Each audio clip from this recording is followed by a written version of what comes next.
on, come on. Okay. Oh, there we go.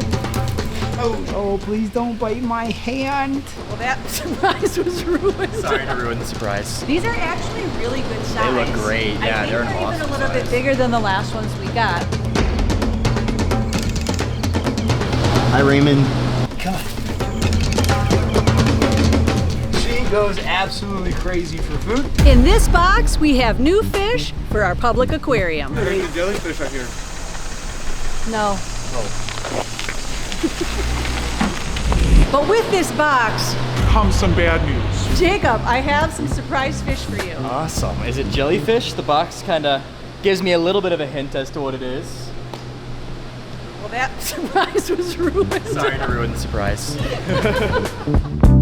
I see you get your cutting skills from Brian. Yes. It looks really easy. Salt is not too friendly on our knives. Now, obviously, this is a small box, so there's not a lot in here. The truth is, there's only 10 in here because these guys actually raise them up. So believe it or not, even though these aren't this big, these are like a medium to large size for the moon jellies. So they have to get them up to this size before they can go in our tank. So right now, 10 is all they had. But the truth of the matter is, we need a whole lot more than 10, so this is gonna be a really slow process. These are actually really good size. They look great. Yeah, they're an I think they're even awesome a little bit bigger than the last ones we got, which is good. Again, giant tank, so we can't have little tiny jellyfish in there because you won't even be able to see them.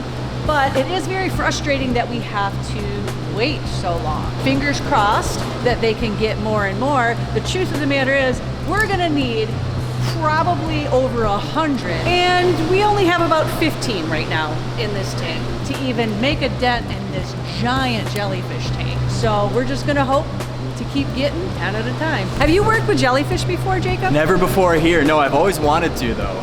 They just have such specialized needs. They need specialized tanks. So really nice to be able to work with such a cool exhibit as this to be my first time working with jellyfish. So this is just an air pump just to keep the water oxygenated for them. We're not going to run it in them at all times like we do with other acclimations because these guys, if they get air bubbles trapped inside of them, it's really bad for them. So we'll just do it occasionally just to keep the water oxygenated and healthy for them to be in while we're getting them ready to go in the tank. Yeah. That is all of them. Wow. Woohoo! We're almost to 100. Almost there. Yep.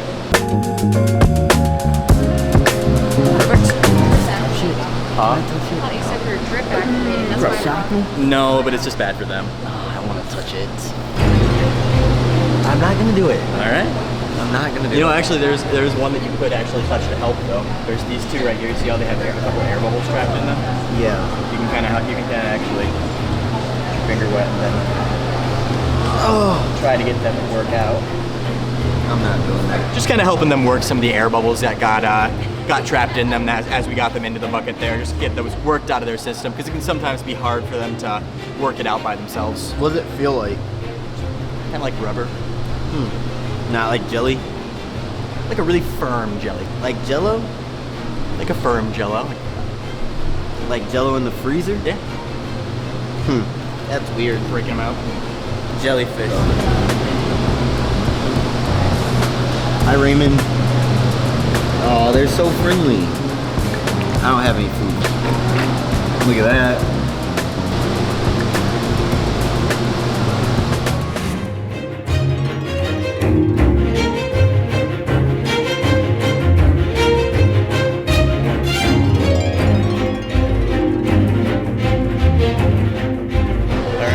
Get these guys in there.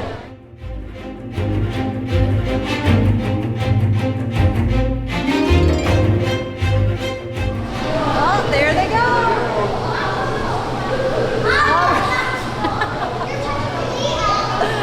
Oh my gosh. All right, this is exciting. To add more, it's not as many as I would want, but I'll take everything I can get. Adding these puts us about a quarter of the way to where we need to be to have this exhibit full. Baby steps. You just got to be happy for any forward step. Hopefully, sooner versus later, we can have this exhibit full to the amount that we want it to be. Okay, Blackberry, you ready to eat? Of course you are. So Blackberry's been doing fantastic here at the Rep. Today we're actually gonna feed her. It's been a while since we fed her on the vlog, so let's have some fun. She's gonna go right down here, and as soon as she sees this ball, she's gonna go crazy. Come on, Blackberry. Come on, come on, come on, come on, come on, come on. She goes absolutely crazy for food, especially the ball. She's been doing great with the training. There it is. She's just gonna put that right down. So we got her at this size. So we didn't know exactly how she was gonna look. Andy has had her for a while, and then me and Lori had talked about getting her once we moved Toothless across. And so we did end up getting Blackberry, and she's been a huge success here. And also just one of the funnest things to feed because, like I said, she goes absolutely crazy for the ball. Oh, now she's gonna be all shy. Here, you want that? There you go. So yeah, typically the first piece of food or second piece, psycho. And then she kind of calms down and learns that she doesn't have to go as crazy because she's gonna get the food no matter what. So Chicken Shrimp is getting big, but then he's also reacting more to the ball. Chicken Shrimp, come on. Here, look, ball. Or he's gonna call me a liar today. Here, there we go. And he's gonna put that down super fast and he's probably gonna try to bite you. You got it sideways, dude. There he goes. I love that you can see his colors on his face and everything. I don't know if you can see it in the camera, but like those big pink red lines and stuff going down his side, just that super high yellow going all the way down. It really is beautiful. And he's still only like one of the only few albino Nile monitors in the world. I think there's only like a handful now. Obviously over the years they've been bred more, but like Chicken Shrimp was the first. So he always holds a special place. Here, you want another one? Of course you do. And he's still a Nile monitor, so crazy attitude. Doesn't typically let you pet him yet, but we're still working with him. Right, buddy? Ooh, here comes the defensiveness. So as I told you guys, we can only get 10 of these at a time right now. Well, needing 100, this is gonna take a very long time to fill this tank. But honestly, that's not even the biggest problem. The biggest problem is that by the time we are done getting to 100, the lifespan of these things are only 8 to 12 months. So we're probably gonna be needing to replace them. So this is gonna be a never-ending cycle that we're gonna have to go to. And you know what makes it harder? The fact that we have such a giant jellyfish tank. This size is honestly unheard of, but you know, Brian, that's the size he wanted. And so it causes a lot of issues and a lot of problems, but Brian wouldn't be Brian if he didn't make everything as difficult as possible, would he? I am just loving Marty, our zebra shark. He is such a cool animal. He has grown so much just in the few months since we've had him. He's got a great personality. He's doing great with target training. Everybody loves him, staff and visitors. He is such a great addition to this. Again, I can't thank Rod and Kevin enough for donating this amazing animal that we're gonna have for years and years to come. He's an actual black throat, unlike Waffles. Obviously the goal is to still tame him down and have another big, placid, tame black throat. But as you can see, AJ loves to come flying towards faces. There we go, that's what we wanted to come up here. Good boy. So when we unboxed him, he was the length of his tail, if that. He was only about as big as around as his like back legs. Ooh, where are you going? Go back into me, I don't want you to turn around. But he is getting so big so fast. Now we're doing a lot more of like the hands-on training, picking him up, taking him outside, getting those natural UV rays, and just, again, working with the ball training. He's definitely gotten down that everything he loves to eat, but like he's growing so fast that we have to trim his nails almost like every other week because all he does is eat and poop and sleep and grow. But he has beautiful colors. His neck is that natural black color, which is why it's a Black throated monitor. Look at that shed. He's just constantly shedding and growing. Still a little tail whippy, as you can see. Definitely way calmer than when we first got him. And he like moved in. Ooh, come on. Come on. Good boy. Ooh, nope, don't look at the camera. Thank you. So yeah, definitely gonna be very big very soon. Again, he's only about 1.5 years old, so he's growing so fast and just a beast of a monitor. Doing good, getting big, loving food, loving life. Even after all this time and all these other exhibits, these two mirror tanks are still definitely on the top of my list. Not only just because of the story behind them, but honestly because of the fish that we have in here. These angelfish are definitely top tier for me. I just love them. They're big, they're cool looking. They just have such cool personalities that I'm sorry, I just really haven't had much that's gonna top these guys for me. This guy here is definitely one of my favorites. I love the dark colors and those bright yellows on his eyes. Just really pops. He's just so pretty. But then you got these other ones here with this beautiful blue. Like, it's honestly, it's so hard to pick favorites, but every time I come, I just look and I see more and more things that I love about each and every one of these guys. I mean, just look at how big that is. Like, it's bigger than my hand. I don't have big hands, but that's still a big fish.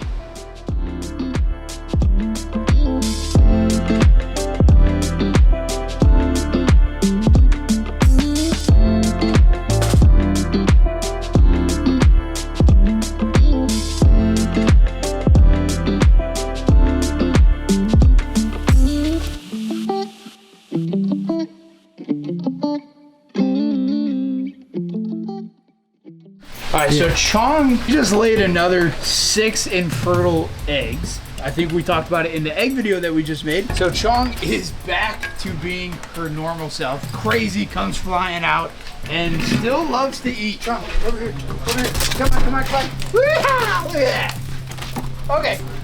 Oh, there we go. Oh, she ripped it. Chong's back. Good. Okay, you got one more. We're gonna go back in though because I don't want to have to pick you up. Oh my goodness. See how crazy she comes out for that first one and then she kind of does this where she has to like really see the second one. Otherwise she wants nothing to do with it. It's pretty wild. Her personality is just so much different than any other Argus monitor we've ever had.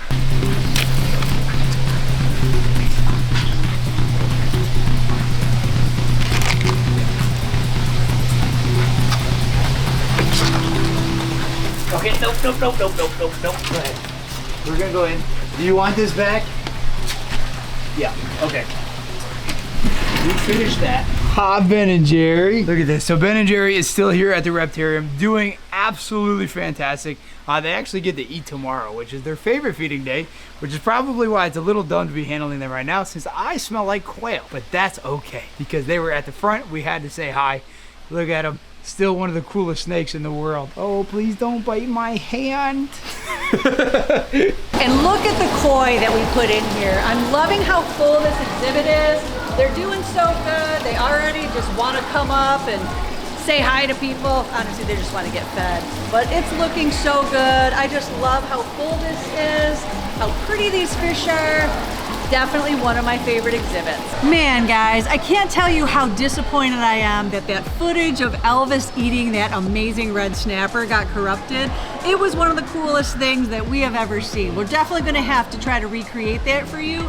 But look at him, he's doing exactly what I predicted yesterday. He's got that giant meal in his belly, so he's just cruising here in the water. It probably helps him digest it, makes him feel comfortable, helps give him the exercise he needs to digest that. Look, I just love it when he does this, and the kids do too. I just saw a little boy over here just kind of doing what I'm doing, hanging out, saying, hi, Elvis. But you can just tell he's fat and happy and living his best life. Obviously, there's so many bittersweet moments here, and seeing Elvis acclimating in this enclosure and getting to see all the cool things he does, I just know that Brian is literally smiling down, seeing this. It breaks my heart that he's not here to see it with me, but I do know he's up there and he appreciates and loves seeing how good all these animals are doing. I know he's gotta be so happy just seeing how things have played out, how we were able to finish this. These animals are living these amazing lives, doing amazing things, and the fact that all the people get to come here and literally get so up close and personal and get to witness this. It warms my heart and breaks my heart all at the same time. Seeing and experiencing all of this, but knowing no matter what, I know he loves it. Seeing Kush crush that mackerel was so cool, and I just love the fact that we're able to bring him out and do these feedings and these interactions with the people. He has turned into such an amazing animal ambassador, way more than I even experienced it. And again, I know that Brian would have loved how cool he was and how cool it is that people get to have these awesome experiences with him. Hiccup does not like to be touched when he's eating, and since he's so blind, we don't necessarily use the ball with him all the time. Sometimes we can get him to react to it a little bit. Hiccup. Whew. Or not. But lately, Hiccup has liked to destroy his food, which is why we haven't always filmed it, because I don't know why he likes to make a huge mess now. So let's see if he wants to put that one down nice and easy. Oh wow, he didn't make that big of a mess. I don't know why, but lately he's been like defeathering him and like, again, too graphic for YouTube. So we haven't been filming a whole lot with him. But I mean, he's still just a super cool lizard. I think we just did the video where we talked about all of the monitors. That's the last time anyone has seen him. Just put it down, dude. There it is. Blaze was like this big when we got him. And so he was down in BHB for a while. We were using him to calm him down so he could become an educational animal. And so we decided to move him up here. And now he's still crazier for food, but he's getting a lot better with the handling. And the last time we pulled him out, it was kind of psycho. But you'll see what I mean when I say crazy for food. Come on. And stop. Can't do this, man. Bam, just like that. And then he's gonna probably, yeah, just like that. Blaze is that like true Argentine albino red tegu. So you don't see too many of these very often. So it was super cool that we got him. When we got him, he was like a bright red neon color. And so as these guys get older, they kind of dull out. You can tell he's more like a tannish red now, but he's still just one of the coolest lizards. From his personality to like, obviously he's a male tegu, so he'll get pretty big. And people just love to watch him, and he runs back and forth across the glass when there's people walking by. Come on. Oh, good boy. Here you go. There we go. So, eating like a champ, doing pretty good. Still sensitive to touching, but we're getting there. We're getting there. Come on. You got it. Maybe we'll stick with 2. Okay. You've been pretty lazy for this last one. Don't you even think about biting my shoe? Okay, go ahead. Nope, go that way. Sick. And it's always fun feeding some monitors, but there's a little update for you guys, and we'll have to show you some more next time. Speaking of next time. Hope you guys enjoyed today's video. If you did, there's a playlist that you can watch all kinds of videos. You can also hit that subscription button. It would mean a lot to me. Also, hit that like button while you're down there. Have a wonderful day, Reptile Army. Remember, be kind to someone, and I promise I'll see you in the next one.